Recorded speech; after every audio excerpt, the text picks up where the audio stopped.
สวัสดีท่านผู้ชมยินดีต้อนรับเข้าสู่รายการองศาธุรกิจอีกครั้งหนึ่งหวังว่าหลายๆท่านคือที่คุ้นเคยแล้วเนาะกับองศาธุรกิจที่เขาออกไปหลายเอพิโซดแล้วได้ตอนนี้ก็เป็นรายการที่คือได้แนะนำกันไปก็เฮาจีเชิญชวนเจ้าของธุรกิจหรือว่าผู้ที่อยู่ในแวดวงธุรกิจแล้วก็มาเปิดมาแกะมาง่ายในในหลายๆมิติที่เป็นองศาทางด้านธุรกิจนี่มาแบ่งปันน้ำกันว่าเพิ่นเฮ็ดหยังอยู่แล้วก็มีวิธีเฮ็ดจังไดซึ่งสิเป็นเคล็ดลับหรือบ่ลับก็แล้วแต่ให้หลายๆท่านที่ติดตามนี่มีติดตามพวกเราในเวลาสั้นๆบ่เกิน15นาทีนี่ก็สิได้ประโยชน์เอาไปนำใช้แล้วก็ปรับปรุงสิ่งที่ตัวเองเฮ็ดอยู่หรือว่าแผนที่ตัวเองอยากก้าวไปในอนาคตแล้วมื้อนี้ก็เป็นอีกเอพิโซดนึงที่ยังอยู่ในซีรีส์ของ MSME Clinic เนาะเป็นโครงการ MSME Clinic ซึ่งเป็นโครงการดีๆและทั้งสภาการค้าและอุตสาหกรรมแห่งชาติลาวโดยได้รับการสนับสนุนจากองค์การ GNZ นี่เนาะที่ว่าช่วยเหลือบรรดาธุรกิจที่พบปัญหาในระยะโควิด -19 นี่แล้วเขาก็มีท่านหมออีกท่านหนึ่งซึ่งก็แม่นท่านศรีไสคงคากูลสบายดีสบายดีอยากชื่อสั้นๆเนาะเป็นศรีไสเพิ่นเป็น CEO ของนี่เลยกาช้อปปิ้งดีไผบ่ฮู้ช้อปปิ้งดีเดี๋ยวเฮาก็ล้มกันเป็นจังไดโควิดบ่ถือกระทบปานใดติก็บ่กระทบปรับตัวได้มันก็มีวิธีว่าเพราะเฮาสามารถbe creative ขึ้นไปหน่อยนึงต้องมีความคิดสร้างสรรค์ช้อปปิ้งดีก่อนเลยช้อปปิ้งดีเฮาเฮ็ดหยังช้อปปิ้งดีนั้นเป็นออนไลน์แพลตฟอร์มสำหรับเซอร์วิสคือช้อปปิ้งดีนี่มาเรื่องออนไลน์ซูเปอร์มาร์เก็ตสั้นๆเพราะเป็นออกตลาดแทนลูกค้าเจ้าสร้างแพลตฟอร์มตัวนี้ขึ้นมาสำหรับให้มันง่ายขึ้นให้พวกเวนเดอร์พวกเมอร์เชนต์เปิดห้างนำพวกเขาหมายถึงห้างค้าขายย่อยก็สามารถมาเปิดห้างอยู่นี่ก็ชื่อว่าเป็นออนไลน์ซูเปอร์มาร์เก็ตก็คือเป็นห้างสรรพสินค้าที่ท่านสามารถเข้าไปซื้อเครื่องอยู่ออนไลน์เลยโดยมันเป็นเว็บไซต์หรือว่าเป็นมันเป็นเว็บไซต์กับโมบายแอปพลิเคชันอันเดียวกันเลยเว็บไซต์เฮามีหยังเป็น www.shoppingd-d.com แล้วมันเป็น mobile friendly มัน adjust ไปหา mobile หรือว่าแท็บเล็ตมันปรับเข้าเลยแสดงว่าคันเฮาเปิดอยู่โทรศัพท์มือถือนี่นะบรรดาท่านมันก็สิเบิ่งง่ายๆหน้าตาเดี๋ยวให้ทีมงานลองไปซอกภาพมาไหลๆไปนำก็ดีเลยที่เห็นเพิ่นน่าจะมีสไลด์หรือว่ามีวิดีโอที่แนะนำให้รู้จักช้อปปิ้งดีเปิดมาโดนแล้วบ่เปิดมาปี2018วันที่15เดือน2018ที่ครบเกือบเข้า3ปีแล้วถ้าว่าอันนี้เป็นคัมแบ็กอันคัมแบ็กของช้อปปิ้งดีเคยสั่งมาก่อนนั้นแล้วก่อนหน้านั้นแต่ว่าเปิดไวโพสตอนนั้นบ่ให้ใส่นำเปิดไวโพสto ahead of my time นะตอนนั้นเป็น2004ไวหลายต้องไวหลายไวโพสเพราะบ้านเฮาตอนนั้นก็broadband ก็ยังบ่มีเนาะสมาร์ทโฟนก็ยังบ่มีหากว่าไอเดียมีแล้วว่าซอยคนเอาว่าก็จำเป็นว่าเอาไปลินสั่งก่อนเจ้าวันนี้สินค้าหลักๆที่เขาขายอยู่ในช้อปปิ้งดีนี่นะมันมีประเภทเครื่องใช้ประจำวันเป็นหลักบ่แม่นล่ะประจำวันนั่นแหละนับแต่ผักหมักไม้แนวกินเนาะหมักไม้เครื่องปรุงเพราะเฮาดีบ่แม่นว่า food delivery เนาะอันนี้เพราะเป็น grocery หลายกว่าและปัจจุบันพอมีประมาณ 6,000 กว่ารายการอยู่ทางในคือบริษัทเว้าซื้อแล้วมาได้เนาะคือ J-Mart K-Mart Vitaco CP เขาอยู่ทางไหนตลาดออร์แกนิกก็มีคือกันแสดงว่าเป็นมีทั้งสินค้าที่แทนที่เฮาสิคันเฮามีเวลาไปซื้อเนาะก็แม่นสั่งซื้อนี่เลยส่งฮอดบ้านนั่นบ่ส่งฮอดบ้านเลยแต่ว่าความสะดวกแม่นลูกค้าระบบเองได้เลยนะอยู่ในเว็บไซต์เนาะหรือว่าอยู่ในมือถือว่าให้ส่งมื้อใดให้ส่งจักโมงอันนั้นมันความสะดวกของฝั่งผู้ซื้อบัดนี้ท่านผู้ขายผู้อื่นเขาเจ้ามีสินค้าลาวสมมุติว่าเป็นเมดอินลาวเป็น ODOP ก็แล้วแต่เป็นสินค้าที่อาจจะเพิ่มอีกช่องทางขายอีกช่องทางนึงนี่เฮาเก็บค่าบริการเปิดห้างบ่หรือว่าจังได๋คือปี2021แมเนจเมนต์ของ Shopping D เฮาตกลงกันว่าเฮาบ่เอาฟรีหยังเลยอันนี้นะขายให้ละล่ะให้เปิดละล่ะเลยปกติเฮาเอาปกติเฮาก็เพราะมันมีคอสอยู่ทั้งหลังเรื่อง hosting space อย่างต่างๆถ้าว่าเฮาคิดว่าปี2021นี่มันอยากซอยมีโควิดเนาะมันก็มียุ่งยากหลายๆอย่างเฮาก็เห็นใจเนาะโอเคให้เปิดฟรีเนาะแล้วเรื่องราคาพร้อมกับมาตกลงกันถ้าว่าสำหรับ space เปิดห้างอยู่ใน Shopping ฟรีแล้ว Shopping นี่มันก็ถ้ามันขึ้นง่ายๆเนี่ยเป็นคือ Shopping Mall เวลาเขาเข้าไปหา Shopping Mall ที่เห็นหลายๆห้างเนาะประมาณนั้นแหละเดี๋ยวนี้เขตบริการเฮายังอยู่นครหลวงเวียงจันทน์บ่ด้วยส่วนหลายเขาโปรโมทอยู่เวียงจันทน์ถ้าว่าเขามีลูกค้าอยู่ตามแข่งน้ำ อันนี้แม่นงูครูบ่ให้กันฟังเฮาฟังบ่ได้โฆษณา แล้วเฮ็ดได้ไหนล่ะส่งให้เขาบ่ ส่งคือพอมี ก็มีแต่บวกค่าส่งแล้วก็ได้ บวกค่าส่งมันก็บ่แพงปานใด อ่า มันก็มีหลายๆบริษัทขนส่งว่าเขาส่งให้ข้างๆใบเต อ่าย ฮะ อยู่ซ้ำเหนือเชียงขัว อ๋อ ลงพระบางวังเวียงกับฮอดปักเซก็มีลูกค้าด้วยกันอันนี้ ก็ถือว่าเข้าในยุคของ Digital Transformation นี่หลีเนาะมันก็ชีวิตคนเฮาก็เริ่มเข้าสู่ยุคที่ใช้ออนไลน์หลายขึ้นนั่นแหละอยู่นำโทรศัพท์ตลอด โดยเพราะเขาซอยว่าเรื่องหลักๆนี่มาว่าเรื่อง time management หมายกว่าเพราะบางคนเฮ็ดเวียกหลายชั่วโมงนะเลิกเวียกมันก็เมื่อย แม่น มันไปตลาดบางเทื่อบ่มีบ่อนจอด บ่มีวันจอดรถหรือว่าไปซ่าหลายเขาก็ปิดแล้วเห็น บา เนาะ งคนก็มีลูกน้อย อ่าฮะ มีลูกน้อยก็ไปบ่ได้เนาะยุ่งยากไปได้เยอะว่ายุ่งยากเนาะบางคนก็สั่งให้พ่อแม่มีอายุสูงแล้ว อ่า แล้วก็เขาก็สั่งให้ผมก็มีเคสว่าเคสตัวนี้เป็น special แม่นลูกสาวอยู่อเมริกา อือฮึอือฮึ สั่งให้พ่อแม่อยู่ลาว อืม พ่อแม่ส่งไปเรียนแล้วลูกสาวก็มาขอบแทนนะ โอ้มีเรื่องเราหลายๆเรื่อง มีหลาย อยู่ในแบ็คโอเคน่าสนใจแล้วผ่านมาเฮ็ดเวียกเรื่องสินี่นะเฮาประชาสัมพันธ์หรือว่าซอยให้ธุรกิจมีการซื้อการขายง่ายขึ้นนี่อุปสรรคที่มีนี่มีหยังสิ่งที่เฮ็ดให้มันเติบโตบ่ทันใจเฮานี่นะ คือปัญหาตัวนี้นี่แม่นว่าเรื่องอัปเดตหลายกว่า อ่า เพราะว่าแต่ละบริษัทมีระบบของเขาเอง อือฮึ มีซิสเต็มของเขาเอง เจ้า แล้วค่อนข้างยากกว่าที่มาเสื่อมหากัน อื นะ ม ครับว่าเพราะเขาก็แก้ปัญหาอยู่มองว่าเพราะเขา manually อัปเดตพออัปเดตเขาส่ง Excel file มาให้พอเขาแล้วพออัปเดตบางเทื่อมันก็ลูกค้าสั่งแล้วเขาก็ไม่ได้ว่าขอโทษมันบ่มีอ่ะ อ่า นะเพราะว่ามันก็ของธรรมดาคือเวลาเขาไปหาซูเปอร์มาร์เก็ตเขาชอบหาสินค้าสิ่งที่เขา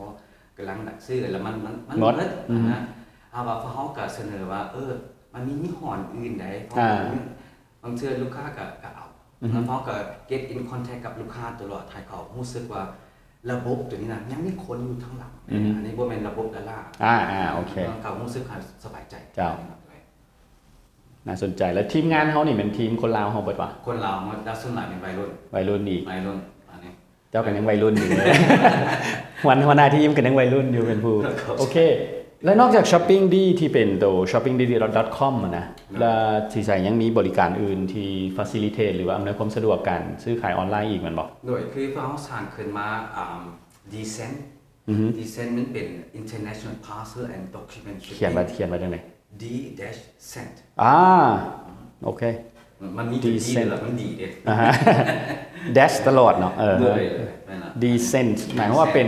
ป็นบริการช่วยส่งสินค้าลาวออกไปต่างประเทศ ด้วยไหมล่ะ บริเน้นภายในปันใดตัวนี้นะเน้นสมมุติว่าคนที่อยากขายไปต่างประเทศ ด้วย international อ่าฮะ international อันนี้เพราะให้ประหยัดได้หลายเติบถึงเป็นฮอด20%เท่านั้นได้ประหยัด ลองยกตัวอย่างดูตัวนี้เคยเฮ็ดเวียกกับไผ ด้วยตัวนี้เพราะกับ EU Chamber of Commerce ก็เป็นลูกค้าของเขา อ่าฮะ อันนี้Winrock International ก็เป็นลูกค้า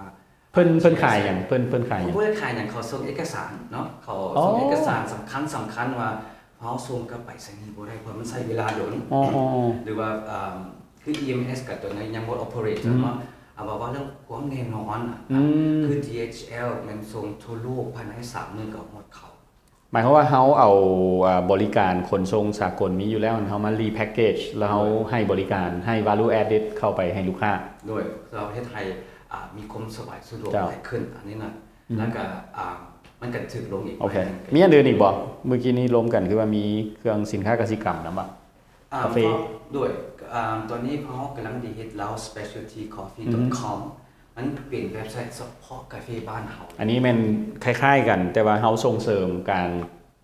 ขายกาแฟเฉพาะของลาวเท่านั้นออกไปต่างประเทศ ด้วย เฮ็ดให้คนต่างประเทศที่อาจจะอยากกินกาแฟด้ามโล2โลเนาะหรือว่าอาจจะบ่ฮอดก็ได้ก็ยังสร้างได้เลยบ่แม่นแบบเป็น B2B ปานใด ว่ามันเป็น B2C หลายกว่า B2C หมายความว่าผู้ขายอยู่ลาวอาจจะเป็นเจ้าของสวนกาแฟ ด้วย ก็มาใช้บริการของทางทีมงาน Shopping D นี้ ด้วย แล้วขายกาแฟไปฮอดพุ่นแหละขายไปฟินแลนด์ขายไปเซาท์แอฟริกาก็ได้ ด้วย ความหมายบ่ ด้วย ในทางทฤษฎีมันเป็นไปได้เลยแหละ นับแต่250เกม500เกมตามแต่ว่าลูกค้าต้องการเท่าใด อืม อันนี้ น่าสนใจ แล้วก็เฮาก็ซอยพวกcoffee farmer อืม ซอย coffee farmer ว่าให้มีรายรับขึ้น ตัวนี้นี่เขาเริ่ม operate แล้วป่ะเขาเริ่ม ตัวเว็บไซต์ตัวนี้มันfully functional อืม เฮาว่าเขาก็ยังดีที่ไทยมัน more attractive more sexy ให้คน แต่ว่านี่คันเว้านี่แม่นลักๆแม่นเฮาสิเน้นเรื่องมาร์เก็ตติ้งให้คนต่างประเทศเห็นเฮาแม่นบ่โดยไม่ละแล้วสำหรับอยู่ลาวนี่แม่นเฮาต้องไปเขาเอิ้นว่าติดต่อประสานหาเจ้าของสวนหรือว่าเจ้าของกาแฟแม่นบ่โดยตอนนี้ว่าเขาเรื่อง international หลายกว่าสินค้าเว็บไซต์ตัวนี้เป็นส่งออกอย่างเดียวส่งออกนั่นถือว่าคนอยู่ในโลกอยู่อเมริกายุโรปนะสามารถเข้ามาได้แล้วก็สั่งได้แล้วเขาก็คือว่าเลยภายใน3 มื้อไปฮอดประตูลูกค้าได้แล้วอันนี้แล้วกาแฟเพราะเรื่องภายในเนาะภายในพร้อมกันยังมีช้อปปิ้งดียังมีช้อปปิ้งมันไฟยินดีแต่มาเปิดกำลังสิเฮ็ดเป็นอันนั้นแหละเนาะเป็น e-commerce solution ครบสุดบัดนี้ตัวของบุคคลของทานสีใสนี่นะตัวสีใสเองมันมาจากใสเจ้ามาจากไหนทั้งค่อยมาเริ่มเฮ็ดอันนี้บ่ขอหน่อยนึงได้เข้าใจมาจากเยอรมันแต่เป็นเกิดอยู่ลาวไปใหญ่อยู่พุ่นโดยเกิดอยู่ลาวได้ประมาณอายุ3 ปีแล้วก็พ่อแม่ฮอดไปเยอรมันแล้วก็อยู่ได้ประมาณ22-23 ปีนี่แหละแล้วก็กลับขึ้นมาปี2002นั่นน่ะแล้วก็นับจากมื้อนั้นก็20ปีสิ20ปีแล้วเด้มาอยู่นี่เลย20ปีแล้วก็ดีบ่กลับขึ้นอยู่นี่แหละมันมีหลายอย่างที่ได้อยู่นี่แหละซอยตัวหลายคนได้อันนี้โอเคน่าสนใจเลยแล้วตอนที่เฮาสิเริ่มตัวช้อปปิ้งดีตอนเอาตัวเทื่อที่2นี่นะตัวที่คัมแบ็กนี่นะแม่นหยังเฮ็ดให้เฮาคิดว่ามันเทื่อนี้นี่แหละไทมิ่งมันดีละมันเหมาะละโอ้อันนี้มันอีต้นเมียย้อนต้นเมียเฮ็ดเวียกหลายชั่วโมงคือกันเนาะอันนี้แล้วบางเทื่อก็คนลาวที่เมียกับคนลาวโอเคบางเทื่อก็ต้องไปตลาดบางเทื่อก็ต้องไปตลาดไฮเมแล้วน้ำอีกเนาะแล้วก็เห็นว่าโอ้อีต้นเว้ยชอบทานแล้วก็คือตัวชอบทานนั่นได้ตอนนั้นลืมไปเด้ว่าตัวเองเคยเห็นมีช้อปปิ้งดีอ่ะนะแล้วก็มีมื้อนึงเห็นแม่บ้านนั่งอยู่สวนแล้วก็เล่นสมาร์ทโฟนแล้วก็มาทุกคนมีสมาร์ทโฟนไว้แม่บ้านก็ยังมีแล้วผู้ดีคิดออกช้อปปิ้งดีเป็นจังได๋วะแล้วก็คิดกลับคืนแล้วโอ้เอากลับคืนมาก่อนมันฮอตยามแล้วพอทุกคนมีสมาร์ทโฟนแล้วอันนี้มันง่ายขึ้นกว่านี้นะโอ้นี่เป็นบทเรียนที่ดีเลยนี่ทานใดที่กำลังมีไอเดียดีๆบางครั้งไอเดียมาบ่ถึกจังหวะก็เข้าลิ้นซักไว้ก่อนอย่าสุฟ้าไปทีมทางที่นี่อ่ะtiming สำคัญเพราะฉะนั้นคืออันนี้เป็นบทเรียนนึงที่กลับมา timing ขนาดตอนนี้นี่คือเราก็ยังต้องใช้เวลาในการพักดันไปอีกระยะนึงแต่ว่าเทียบกับแต่ก่อนนี่คือสิมีเสียงตอบรับดีขึ้นเนาะคือเฮามักแนะนำว่า don't give up on your dream เนาะอันนี้ follow your dream เนาะอันนี้ just take time เนาะถือว่าย้ำตราบใดที่เฮายังบ่ give up มันก็ยังบ่ทันมัน fail ยังบ่กี่เฟลถ้ามันคิดว่ามันเฟลแล้วบ่ได้ร้องกับเฟลคือกันแล้วโอเคบัดนี้เฮ็ดมาหลายบัดนี้เนาะจนว่าแน่นอนที่หลายคนเห็นสีใสเป็นผู้นึงที่ฮอบฮู้ในเรื่องของ e-commerce จนว่าได้กลายมาเป็นผู้นึงที่เป็นหมอปัวอยู่ในประจำคลินิก MSME คลินิกเฮานี่ก็เป็นหนึ่งในท่านหมอที่ให้คำแนะนำปรึกษากับธุรกิจอื่นพ้องแม่นบ่เป็นจังได๋ MSME คลินิกนี่ตั้งแต่เฮ็ดมาเริ่มมีลูกค้าเข้ามาใช้บริการมาให้ขอคำแนะนำเฮาแล้วบ่มีละเพราะก็ได้ลงก็มีบ่เรื่องไอศครีมเนาะไอศครีมธุรกิจเรากับตกมานึงเฮาก็เอาคำปรึกษาแนะนำให้เราได้เนาะบางคนก็มีหน่อไม้มีส่วนหน่อไม้ก็มีได้อันนี้แล้วก็มีสปาซอสมีแฮนดี้คราฟต์นะเฮาก็คำแนะนำหมายความว่าสินค้าทุกประเภทที่เข้ามาตั้งแต่ห้านกะแล่มเนาะจนไปฮอดห้านนวดห้านหยังจนเฮ็ดหน่อไม้สมมุติว่าบ่เป็น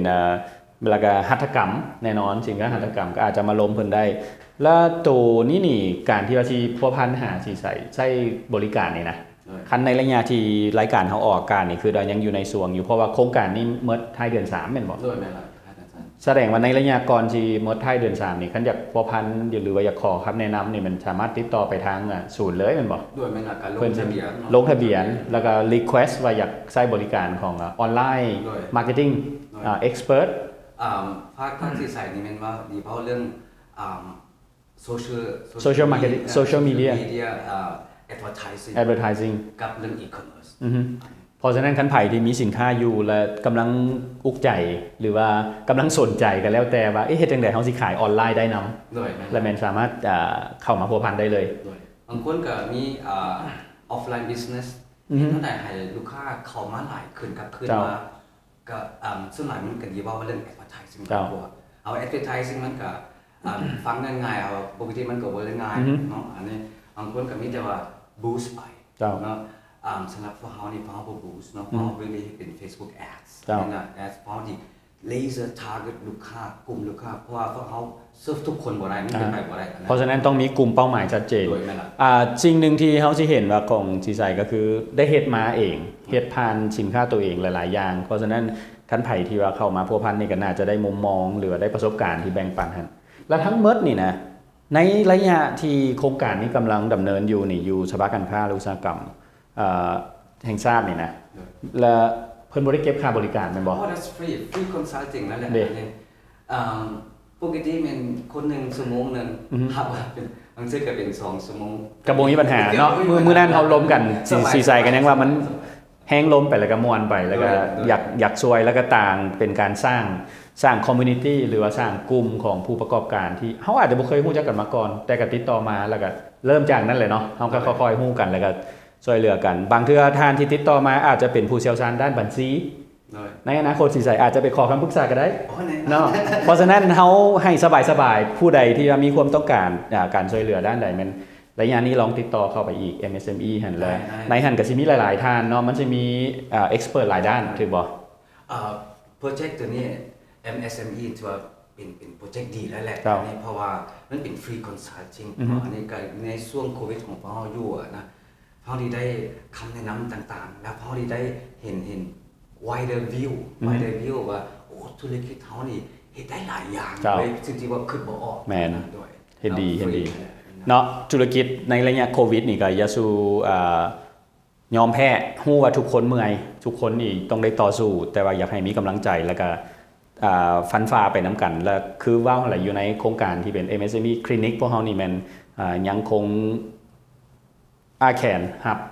แล้วก็ทุกท่านที่สนใจนี่พัวพันเข้ามาได้เลยและหวังว่าท่านคงสิเบิ่งวิดีโอนี้ทันเนาะเพราะว่าโครงการนี่สิอยู่ฮอดประมาณเดือน3เดือน4แต่หากไผมาเห็นวิดีโอนี้ย้อนหลังก็บ่มีปัญหาลองทักทายกันเข้ามาแล้วมาทางรายการเขาก็จะพยายามเป็นผู้เป็นตัวประสานให้ว่าทางเอ็กซ์เพรสทางใดที่อยู่ในโครงการยังคงเปิดให้บริการหรือบ่แล้วสำหรับมื้อนี้นี่ก็แน่นอนก็ต้องขอขอบใจที่ใส่อีกเทื่อนึงที่มาสละเวลามานี่แหละมาแนะนำทั้งตัวเพิ่นตัวธุรกิจแล้วก็ย้ำเนาะตัวโครงการที่ว่ากำลังเฮ็ดอยู่นี่และท่านใดที่อีกเทื่อนึงก็เข้ามาเลยใน MSME Clinic นี่นอกจากมีการให้คำแนะนำตัวแล้วยังมีฝึกอบรมอีกเนาะเรามีฝึกอบรมทุกอาทิตย์ที่ว่าให้ทุกท่านได้เข้ามาเรียนเป็นแต่ละหัวข้อติดตามได้ในเพจของเพิ่นเลยเจ้าสำหรับมื้อนี้รายการองศาธุรกิจเฮาก็ต้องขอลาไปก่อนแหละแล้วก็พบกันใหม่ในเอพิโซดหน้าแล้วเฮาเบิ่งว่าสิมีเอ็กซ์เพิร์ทหรือว่าท่านหมอท่านใดที่สิประจำคลินิกนี่มาหรือบ่หรืออาจจะเป็นธุรกิจอื่นๆก็ได้เนาะท่านใดที่สนใจอีกท่านนึงก็ติดตามอยู่เพจเฮามีคำเห็นคำถามเนี่ยก็ฝากไว้ได้เลยสำหรับมื้อนี้2คนเฮาขอลาไปก่อนแล้วพบกันใหม่เอพิโซดหน้าสบายดี